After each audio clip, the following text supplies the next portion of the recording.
Kara Zor-El escapes the dying planet of Krypton. She is delayed on her way to Earth. When she gets here 24 years later, she becomes Earth's newest hero, Supergirl. Welcome to the Krypton Report, a Supergirl podcast brought to you by Southgate Media. I am your host, Tyler Patrick. You can find me at JTYPatrick on Twitter.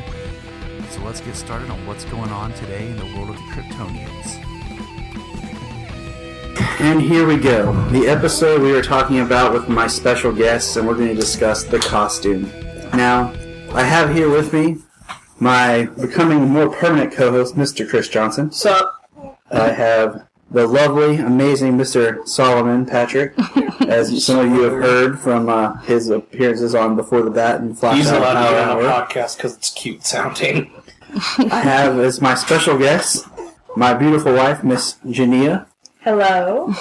And my okay wife, Taria. His okay wife and my lovely sister-in-law, Miss Taria. No, she's gorgeous. That's beside the point, though. So we're going to talk about the lovely costume that we have for the upcoming Supergirl TV series. Mm-hmm. But first, before we get into what's new, we're going to talk about what's old. Yes. So, Jania, if you will, turn on the iPad. Alright, let's take a look and here. Slide it open. Okay. The picture here depicts Helen Slater's 1978 Supergirl the movie costume. For those of you who don't know, she was in a movie called Supergirl, starring Peter O'Toole. That not many people realize exist. Because it shouldn't. Because it's bad. And we will get into that in a later recording. But what are your thoughts real quick on Miss Slater's costume? Very classic.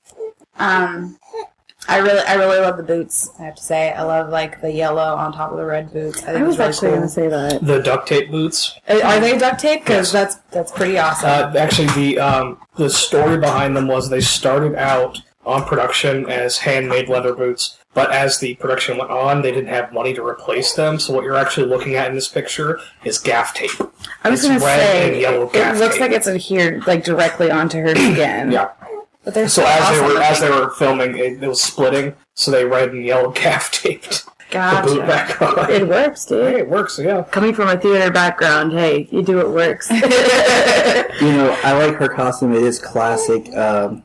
I really wish we could have... velvet, which is not functional. I was also going to say, the skirt looks velvet. Is the whole thing velvet? The entire thing is velvet. And you knew who else had a fight with velvet? Mr. John Wesley Shipp and his bright crimson red velvet suit. That was obvious velvet right there.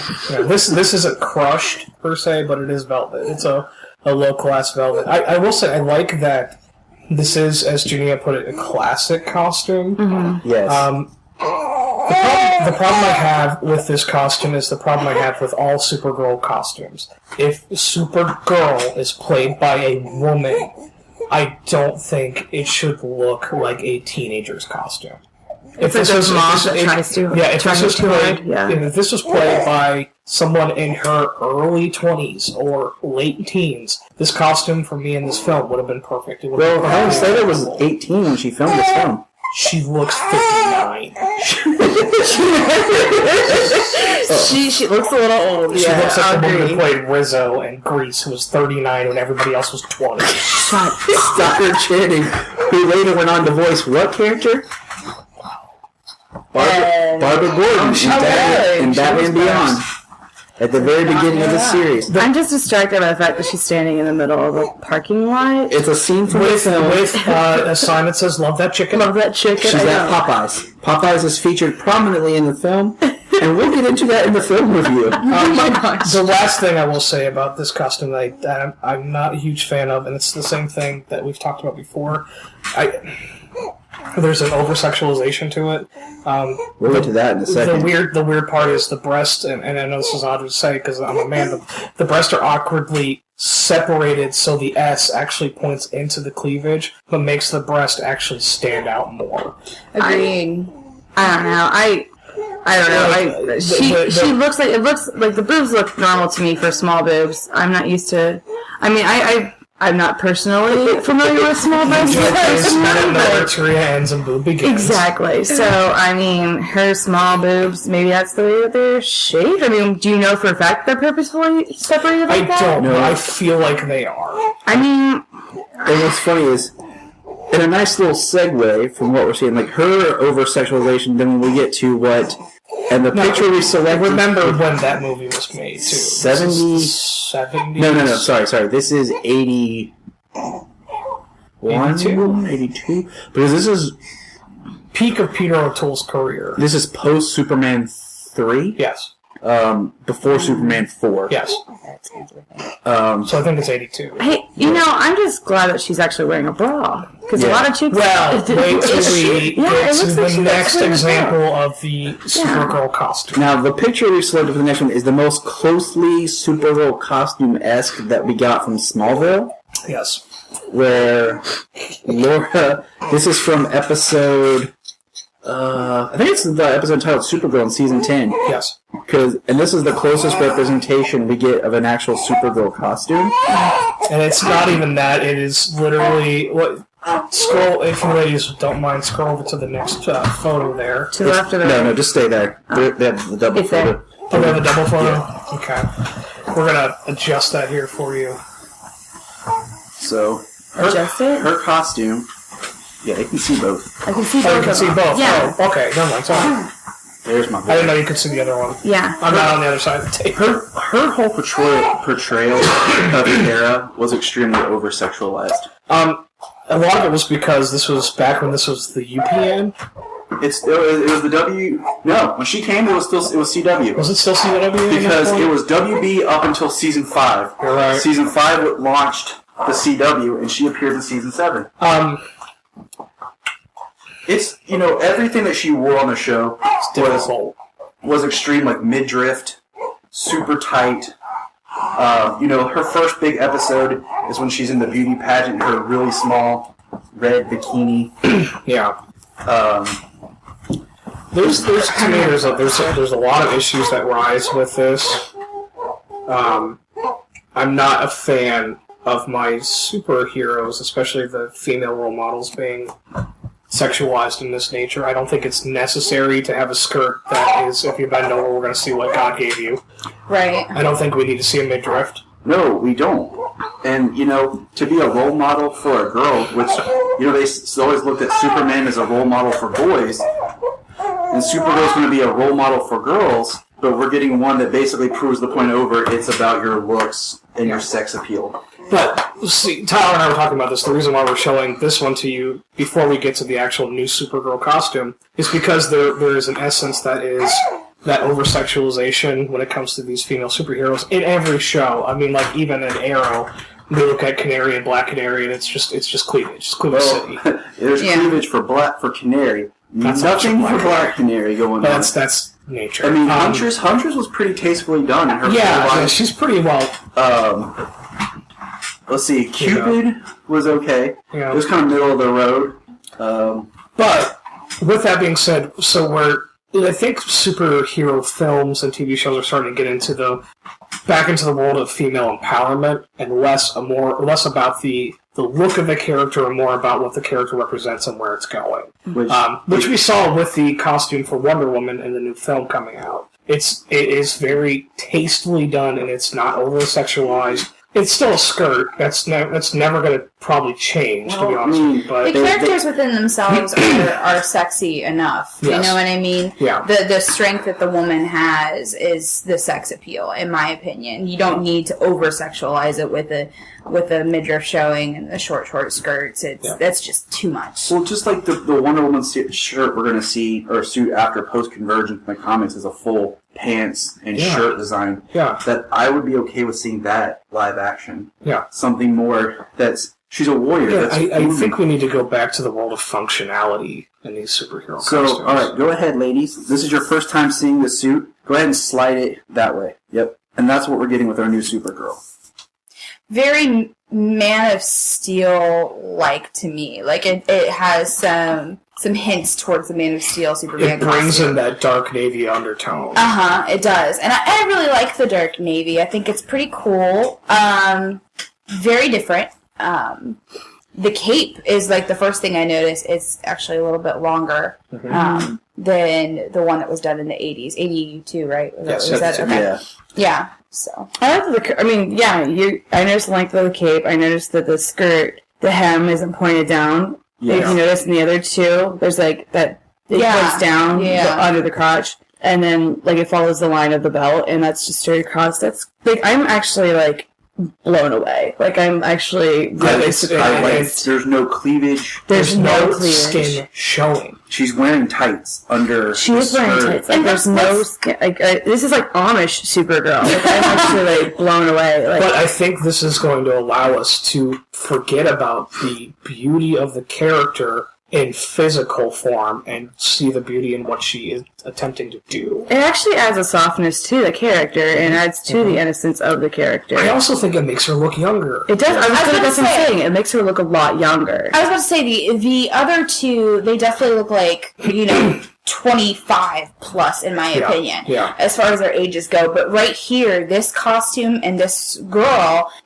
she definitely looks like a teenager, And that's definitely plays to an adolescent side of the character. right. And what's interesting is this version, because Chris and I went over earlier the official summary statement of the show, and she's supposed to be 24, which is interesting because they're making her look younger at 24 compared to the other two, which are supposed to be teen characters. But it's more realistic. Yeah, and let's also not forget the fact that the Earth's yellow sun is going to give her more of a youthful, exuberant look anyway. But at the end of the day, the fact that we're not focusing on midriff, we're not Or focusing sex on appeal. legs, we're not focusing on breast, we're focusing on the softness and the palette of her skin, Yeah. and the fact that these darker tones let her skin shine a bit more. I really think that in the brighter tones, when you have like the brighter colors, it gives it kind of like a campiness. Yeah. Yeah. But then when you get into the darker tones with this newer costume, which I love,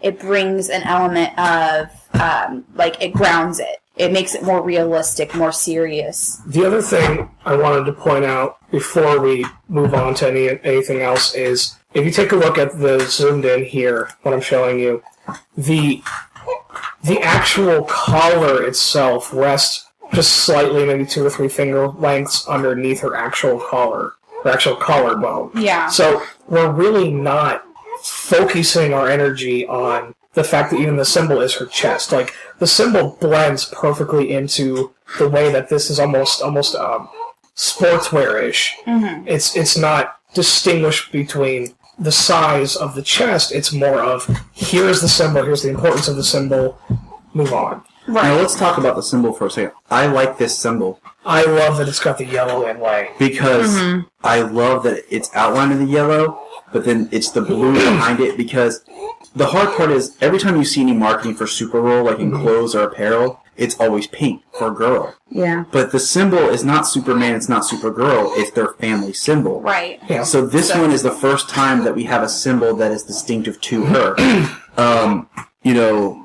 Kara in Smallville never got the symbol. In basically Helen Slater's Supergirl, it's just the Christopher Reeve symbol. Yes. This is its own, crest for her. The other thing I want to point out is the intricacies in this costume. With the red side panels that are hard Yes. to make out. If you take a look here on my screen, you can see there is actually my God. there is red piping that's throughout that really as well. cool. So it really does break it up. And if we look at the other 2 pictures that we showed you first, they're just those solid colors. Oh, that's so angry, baby. So I was like, I don't like the piping at all. But if you look at it, they're just the solid colors, and there's not love and care put into those costumes like it is in this. I love it because it's going to give her that feminine shape. You don't see it very well in this picture, but I think that, yeah, You there see it that is. piping right there on the arms? But I think that'll give her more of the female figure. It also Which gives is her that important. armor look. Yeah. Now, I'm going to play devil's advocate for a quick moment. I like this costume. I'm a little intrigued to how, it's like once you get to the belt, it's just pure red. Yes. The skirt, maybe if the tights had been a dark blue to take your eyes, but it's just solid red. The boots, I find interesting because I'm like, is this Superman 2 disco style? So I actually know what they're doing with this. If you look at Henry Cavill's costume in Man of Steel, they did the same thing. The way the fabrics are weaved, and you and I have talked about this before, the way the light hits him on screen on camera, that costume almost looks black-blue, or looks gold, or looks blood-red. The same people who designed the fabric for that costume designed the fabric for this show. Now, I know the costume was created by Academy Award winner Colleen Atwood, who has done work. She did Arrow's suits. She did the Flash suits, which are beautifully done. Yes. But I think we're going to see that. I think the monotony in the leggings or the boots is going to be torn asunder when we see different lighting angles. Honestly, I like it. I like that there's just. I don't know. I just like that there's no flash of skin. It's all one. You know what I mean? Like, I think it's. I love the boots too. I love how high up the boots are. But they're tastefully done. I just like high boots can sometimes be a little sexualized. I was iffy about the boots because I wanted something that might look a little bit more tactical, and not so stylized. Okay. But wouldn't that take away from the costume itself? Maybe. It just depends on how it's done. Like, it's hard to reference. It's like Batgirl's yellow Doc Martens. Yeah. Which I love. The only reference point we have is like the way they did the boots on the Canaries in Arrow, just her style. Oliver's boots are hard to see because they're like this very old school black, but you don't ever really see his boots clearly. But, her boots are interesting. Here's another thing. I had hoped that with this kind of era creation, maybe we could get away from Supergirl having the skirt. Because I feel like, is a skirt practical in fighting and flying? I love that they have the leggings underneath it, like the tights. I think a skirt is practical in fighting because if you look at like certain martial arts styles where the legging pants are so wide, you can't tell where the legs are going. Right. But let's also include that she flies. Speaking as a girl, though, for comfort-wise, honestly, that might be more comfortable for me than a pair of pants. I'm one of those chicks who pulls up her pants all the time when she's walking. So, in my opinion, I think the functionality, though, for me comes in the fact that this entire costume is streamlined from that neck bone to the bottom of those shoes. It is one connective piece. Yeah. Even though you do have some flapping and you do have some with a cape, you do have that connected piece that is skin against skin. So you have the ability to have that air fly over you and increase your speed. Now, however, if I'm looking back on the other two costumes, those don't work at all. Yeah, those would not be comfortable. Do you know how cold it is 500 feet in the air? But she's without flying. But you gotta think, the Kryptonians are always warm until they draw from the sun. I know, but they're never cold. You're talking negative degree temperatures. Why do you think they hang out in the fortress that's in the Antarctic? I know this. I'm just saying. No, Turia, you've been making some faces. What is your thought? The thought that went through my head was that it's just the classic Supergirl look has the skirt because dames wear skirts. You know what I mean? Like that's just she was put in a skirt a long time ago, and they just kept her in a skirt. It's also like you think more modern. Okay, even Superman 1 and 2. Ursa wore pants. Yeah. Feora and Man of Steel had on the same body skin suit. Mm-hmm. And then, in more recent DC comic book films. So it's interesting. They're like, what I think would have been cool is if they could still do something like this, but whatever. If, like, she starts off with, like, a suit that's just like Superman's with pants, and she decides she's going to flavor it up. And she cuts it in half, and then makes the bottom. That is still one of my favorite scenes in Batman Superman Apocalypse. Yes. Is where Clark takes her shopping for clothing. That's the first time as a teenager on planet Earth. Yep. And I could see exactly what you're talking about. That could come in like, oh, this is really nice. Or like, if they have the Superman character like they've discussed, he gives her a Kryptonian suit or whatever, and she decides she's going to make it more her own and makes it more girl style. Now, another thing about the skirt, and for me, is it kind of makes her younger, in my opinion. I was thinking, a woman wears a pantsuit, a schoolgirl wears a skirt. Right, exactly. That's literally just something right now. Exactly, so if she's Supergirl, it makes sense. Yeah. Now, I'm just glad she's not wearing white gloves. Yeah. Now here, Oh, wow. That's a whole we didn't thing. even bring up the comic book. There's been so The many whole thing, tweaks girl. on her comic book costume. We thought we'd just bypass that and just hit the live actions that we've seen. Right.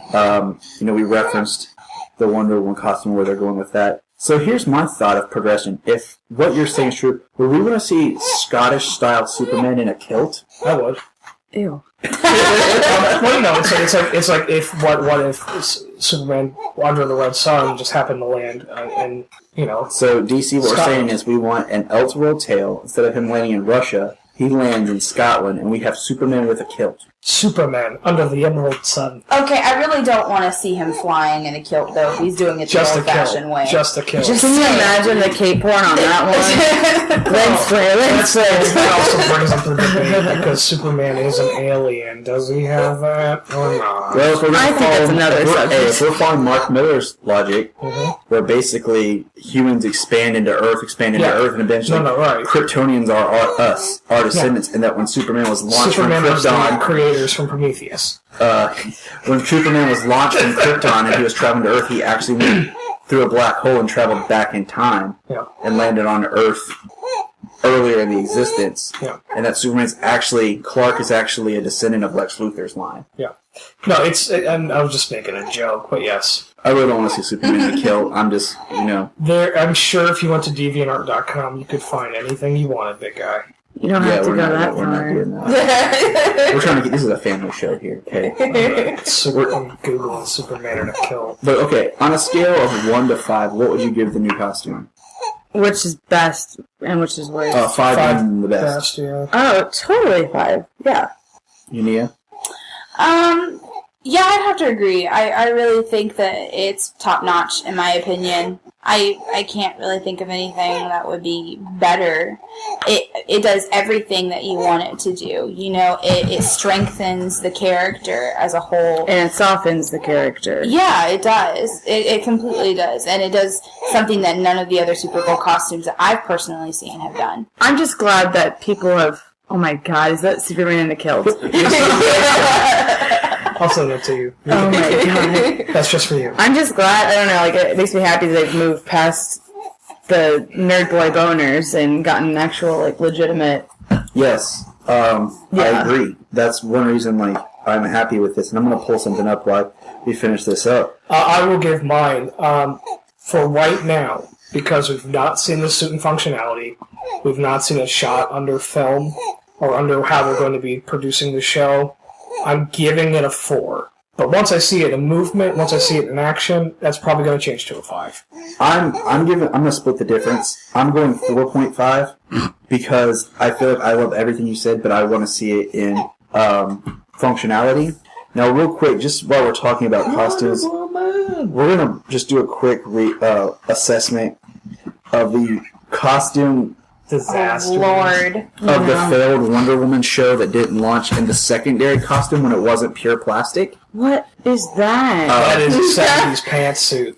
I watched the this? pilot episode with Tyler about, the first, 5-10 minutes? Oh my gosh. Yep. She's mad that her pants are baggy, and yet her boobs are... She's drooping in all the wrong places. Now, we're we're gonna show this real quick because I like that they tried to do pants, but this was the first iteration. Yep. They did this, and there was such a backlash about the way Paint on where costume. it looks like she's just wearing vacuumed vinyl. Well, but what's the difference between the panties that she wears? It starts out like this. It goes to the costume I showed you first. Though, and I like that they tried to do non-leather pants. And then at the end of it, she's in traditional... Let's see if I can find the picture. She's in the traditional Wonder Woman swimsuit, 70s style. And I was just So the thing is, a TV series is destined to fail when they have 3 costumes in the first bit. it makes me wonder if they would have changed everything. It was something that I think was rushed. It was rushed and should not have been made. And, but like I said, this, to me, this TV, her costume here, yeah, here we go. Here's the picture. Let's just show all of the leg. This whole thing to me was just pretty much the epitome of let's just kind of keep that sexualization. going for a female costume. Like they at first were like, "Oh, we'll do pants to make it not." This is intimate wear at this point. It looks like it's painted on. Like, I think you can actually buy that outfit on superherostuff.com. I think you can buy that on Hot Topic in the lingerie section. Yeah, that's what I'm saying. Like, there's an intimate section. Who's the creepy bald guy? Stuntman. Thank you. I was just like, I'm sorry. Who's the creepy So The guy trying so hard not to look at her boobs. Yeah. Like, So I mean, like you look at that, and like was the closest thing we've had, more recently that failed. Like just the idea of where the costumes were.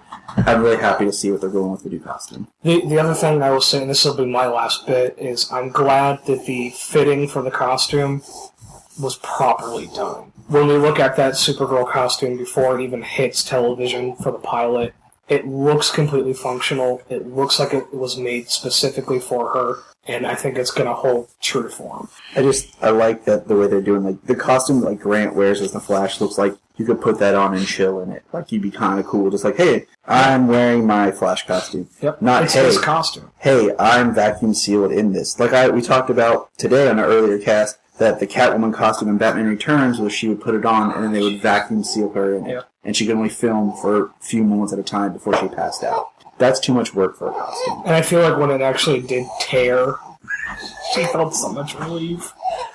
But like when she did the scene where it was ripped. But that's the time we have today. I want to thank my special guest, Miss Turia. Anything you want to say? Mrs. Turia, by the way. oh my Mrs. god. Turia. Mrs. Turia, I don't know. I've seen so much. I've learned so much. The lovely Virginia, parting words. Well, I mean, thanks for letting us be on the cast, man. Yeah, thanks for bombarding us with that. We need real females' opinions on things, so we just like two dudes talking and sounding Like, like oh, women. these guys are just trying to be metamist.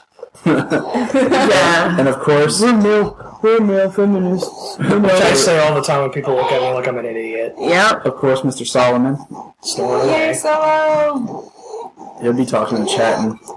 And then Mr. Chris Johnson. Yep, and again, you can always find me at my Twitter handle, NotSoTinyDancer86. And you'll find me at JTYPatrick. Shoot me a tweet. Shoot the cast a tweet at Last Daughter. And catch you later.